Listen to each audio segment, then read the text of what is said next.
بسم الله الرحمن الرحيم سبح لله ما في السماوات وما في الأرض وهو العزيز الحكيم يا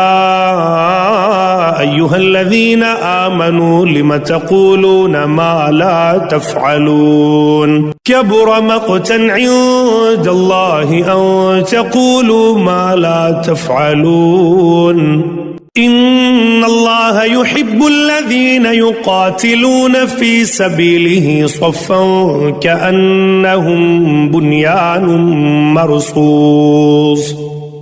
وإذ قال موسى لقومه يا قوم لم تؤذونني وقد تعلمون أني رسول الله إليكم فلما زاغوا أزاغ الله قلوبهم والله لا يهدي القوم الفاسقين وإذ قال عيسى ابن مريم يا بني إسرائيل إني رسول الله إليكم مصدقا لما بين يدي من التوراة ومبشرا برسول يأتي من بعد اسمه أحمد فلما جاءهم بالبينات قالوا هذا سحر مبين ومن أظلم ممن افترى على الله الكذب وهو يدعى إلى الإسلام والله لا يهدي القوم الظالمين يريدون ليطفئوا نور الله بأفواههم والله متم نوره ولو كره الكافرون هو الذي أرسل رسوله بالهدى ودين الحق ليظهره على الدين كله ولو كره المشركون يا أيها الذين آمنوا هل أدلكم على تجارة تنجيكم من عذاب أليم تؤمنون بالله ورسوله وتجاهدون في سبيل الله بأموالكم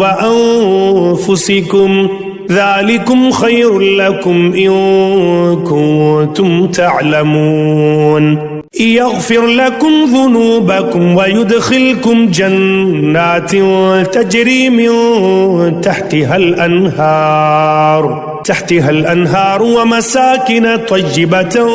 في جنات عدن ذلك الفوز العظيم وأخرى تحبونها نصر من الله وفتح قريب وبشر المؤمنين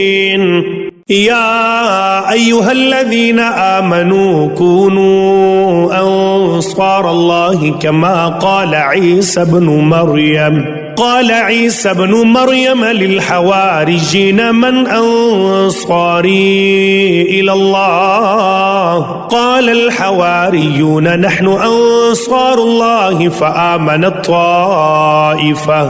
فآمنت طائفة من